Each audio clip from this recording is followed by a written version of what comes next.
Hey guys, welcome back to another video, and in today's video we're going to be talking about the Ethereum Merge. What is it, when is it going to happen, and how can we all potentially benefit from it? So without further ado, let's get into it. So what is proof of work? Well, proof of work and mining are relatively close to the same idea, but here's what proof of work is. The reason why it's called proof of work is because the network requires a huge amount of processing power. Proof of work blockchains are secured and verified by virtual miners around the world, racing to be the first one to solve the math problem. The winner gets to update the blockchain with the latest verified transaction, and is in return they get a predetermined amount of crypto. Now let's talk about proof of stake. When Ethereum was being created, the developers understood from the beginning that proof of work would present limitations in scalability that would eventually need to be overcome. And as that became true, as Ethereum powered protocols have surged through the roof, the blockchain started struggling, and that's why there was such a big massive spike in fees, because proof of work takes too much processing power.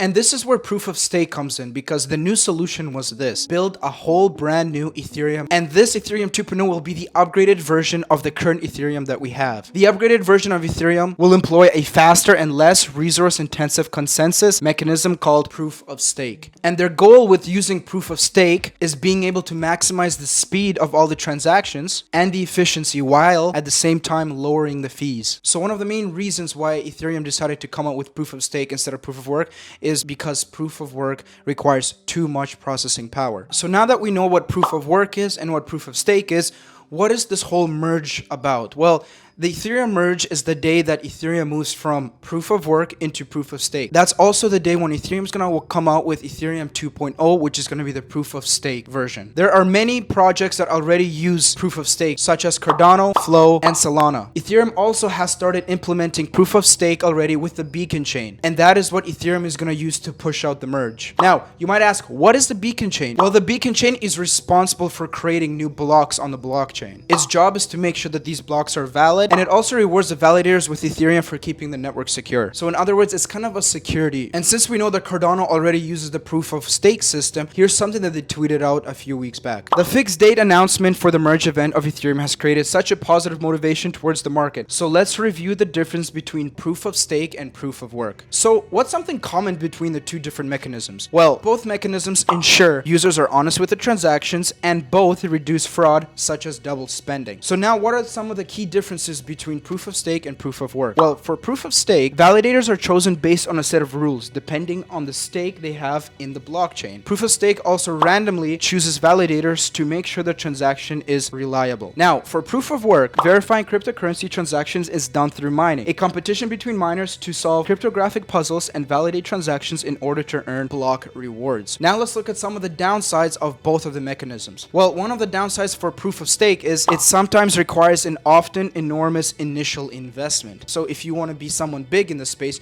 you have to come in with a big investment. And for proof of work, it requires a significant amount of energy to verify each transaction. That's what we talked about before, that proof of work requires too much processing power compared to proof of stake. Proof of work is also less environmentally friendly than other systems. So what does the Ethereum Merge mean for investors? Well, scrolling on Twitter and reading a bunch of different people's opinions, it's very 50-50, because a certain amount of people think that Ethereum is going to shoot through the roof and make new highs, and the other people are still skeptical about it. Here's a tweet by Crypto Rover: the Ethereum Merge could be the catalyst to pump the market once again. Here's another one by Dr. Julian Hosp: Ethereum has been a beast, people getting bullish for the merge. But then there's also people like Lark Davis, pretty excited about the Ethereum Merge in October or November, because this merge has been postponed several times already, that people are even skeptical about it coming out on the date that it's been announced already. The merge is currently being scheduled to happen on September 19th of 2022. A lot of people think that gas prices are also going to be lower, but in the first couple months, the gas prices are going to stay exactly the same. A DeFi trader and a proof of stake leader, Vivek Raman, explained in a Twitter thread that the first version of Ethereum 2.0 will not reduce gas prices. And why? Well, because this is due to the merge changing the consensus layer of Ethereum, but not touching the data available or execution layers. Here's also a very interesting Reddit thread on why the gas prices will not be lowered. Blockchains have three parts: a consensus layer, an execution layer, and a data availability layer. When you submit a transaction and pay gas, you are paying for the use of the execution layer. The merge is an upgrade to the consensus layer. It swaps proof of work consensus for proof of stake consensus.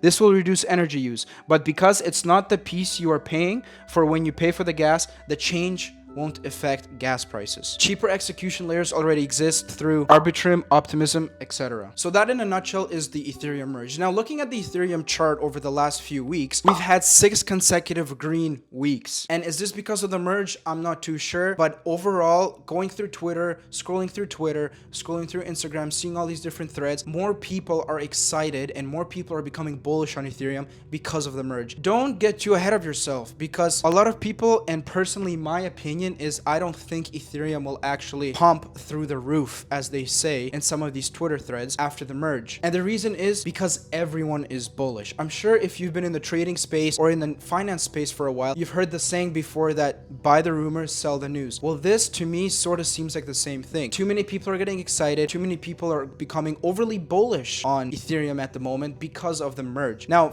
this is not financial advice. I'm not advising you guys to anything, but personally, as I see it, I don't see it skyrocketing through the roof. Personally, I actually think we're going to dump as the merge happens, because even Coinbase said they're going to be locking up all the withdrawals and deposits of Ethereum during the merge. That's sketchy, because you can't withdraw or you can't deposit any Ethereum into your wallet. But let me know what you guys think in the comments down below. Make sure you follow us, make sure you like the video, make sure you put on the bell notifications, because that helps us, that helps the algorithm. I hope you liked the video. Make sure to smash that like button and subscribe, and I'll see you guys in the next one.